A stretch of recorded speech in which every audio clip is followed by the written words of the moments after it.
अरे भैया, जिस कॉलेज से 20 टॉपर आए हैं, कौन आए थे उसे पढ़ाने के लिए? ऊपर से ब्रह्मा विष्णु महेश आए थे पढ़ाने। क्या घोटाले वाली सरकार है और भूतनी के ये सिर्फ और सिर्फ घोटाला जानते हैं। तब चुनाव होता है, धांधली होता है। जब चुनाव, क्यों? चुनाव को करवाने के लिए सरकार को चाहिए मोटी रकम।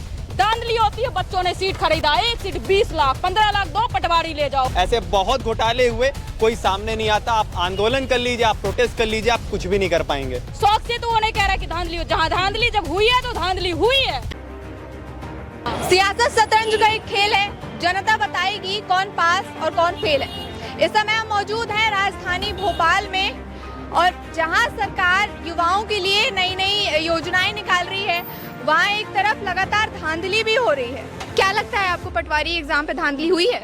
बेशक धांधली हुई है। जब बच्चे कह रहे हैं धांधली हुई है तो धांधली हुई है, क्योंकि बच्चे जब एक्चुअल में धांधली नहीं होती तो बच्चे को चिल्लाने का कोई शौक नहीं है। जिस भी एग्जाम में अगर धांधली नहीं होता है तो बच्चे कहाँ चिल्लाते हैं, कहाँ धरने पे बैठते हैं? बच्चे को इतना फुर्सत है कि धरने पे बैठे।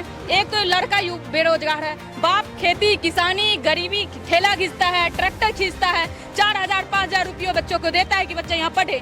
एक रूम में 4-4 लड़के, 4 लड़कियाँ रहती है। वो हॉस्टल में खाना नहीं खाता कि अगर खुद खाना बना के खाएंगे 2 रुपये बच जाएगी, तो उसके पास पढ़ता है, दिन रात आंखें घिसते रहता है, खराब कर लेता है आंखें। तो क्या वो धरने पे बैठने के लिए बना है? क्या शौक से तो वो नहीं कह रहा कि धांधली हो। जहाँ धांधली जब हुई है तो धांधली हुई है, और सरकार को इसको प्रॉपर जांच करनी चाहिए और जल्दी से जल्दी जांच करके रिजल्ट देना चाहिए। दूसरी बात, अरे भैया, जिस कॉलेज से 20 टॉपर आए हैं, कौन आए थे उसे पढ़ाने के लिए? ऊपर से ब्रह्मा विष्णु महेश आए थे पढ़ाने। क्या वही सारे शिक्षक पढ़ाते हैं? एक कॉलेज से 20 बच्चे टॉपर हो जाएंगे? भारतीय इतिहास में तो कभी ऐसा हुआ ही नहीं है कि एक कॉलेज से 20 बच्चे टॉपर हो जाए। और सबसे पहले जो लड़की टॉपर थी उसका इंटरव्यू मैंने देखा, बेसिक से सवालों का जवाब नहीं दे। भाई, तुम पटवारी की परीक्षा की तैयारी करी हो, तुम्हें बेसिक जवाब।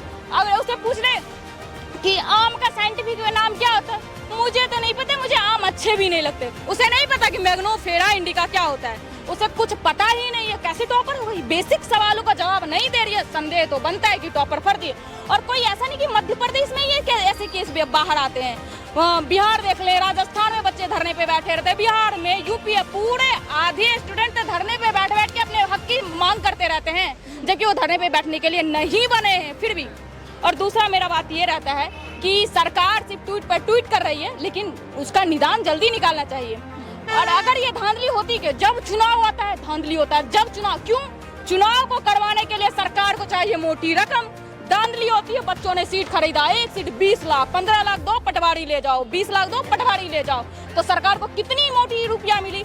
अगर एग्जाम रद्द भी मिलता है, जो रुपया खाते में चला गया, सिस्टम के खाते में, वो तो चला गया। बच्चे ने जितने रुपये को फॉर्म भरा वो सब सरकारी खाते में चले गए। फिर से फॉर्म भराएगा, फिर से धांधली का, फिर से रुपये आएंगे। चुनाव टाइम में ये ज्यादा होता है। आप एक एग्जाम्पल से समझ लिए, अगर कोई लड़का गंजेरी है, उसको भी गांजा नहीं हो तो अपना एक सिरिंज खून बेच देगा, लेकिन गांजा खरीद के जरूर पिएगा। वो नशा होता है। अब सरकार को चुनाव जीतने के लिए सबसे ज्यादा जरूरी क्या है? रुपया। कुछ भी करेगा लेकिन रुपया वो लाएगा। वो घोटाला करा दे, ये करा दे, वो करा दे, लेकिन रुपया उसको चाहिए ही चाहिए। क्या लगता है 15 लाख दो, पटवारी लो, कहाँ तक सही है? बिल्कुल गलत है। अब आपको बता दें, इससे पहले कमलनाथ सरकार थी, इस बार शिवराज बीच में आई, 2 बार वोट डाल के आए थे, दोनों बार परिवर्तन पाए थे। सोचा था इस बार कुछ खास था, नेता था, नेता ही होगा। घोटाले वाली सरकार है और भूतनी के ये सिर्फ और सिर्फ घोटाला जानते हैं। चरमराई हुई एडमिनिस्ट्रेशन है शिवराज मामा की, और ये जो मामा भांजे का रिश्ता कर रहे हैं, जिस तरीके शिक्षा को पूरी तरीके से तबाह कर दिया है। जो भारत देश में एक बुनियाद होती है, मध्य प्रदेश की बुनियाद है शिक्षा, उसको तोड़ने का जो काम कर रही है वो सरकार कर रही है, और घोटाला पूरी तरीके से दिख रहा है। आपको कहाँ से नहीं दिख रहा है? आपको क्या लगता है कि सरकार इस पे कुछ स्ट्रिक्ट एक्शन लेगी, और लेगी तो अभी तक क्यों नहीं ली? देखिए भैया, स्ट्रिक्ट एक्शन नहीं होता क्योंकि इसमें नेता नगरी इन्वॉल्व होती है। अपने पे कोई नहीं करता। अगर मेरा बाप चोर है, मेरा बाप अगर हरामजादा है, तो कभी भी जो सरकार है वो अपने बाप को कभी भी नहीं करेगी। मतलब उसका अगर विधायक ने ये सब चीजें कराई है तो कभी भी अपने विधायक को कोर्ट के केस में नहीं घसेड़ेगी। तो आपको बता दें, ये सब अंदर का ही सिस्टम है। ये सब नेता नगरी है और नेता नगरी में उलझे हुए हैं। ऐसे बहुत घोटाले हुए, कोई सामने नहीं आता। आप आंदोलन कर लीजिए, आप प्रोटेस्ट कर लीजिए, आप कुछ भी नहीं कर पाएंगे। आप बोल रहे हैं धांधली हुई है दावे के साथ, ठीक है। आपको क्या लगता है कि इसमें किसकी गलती है?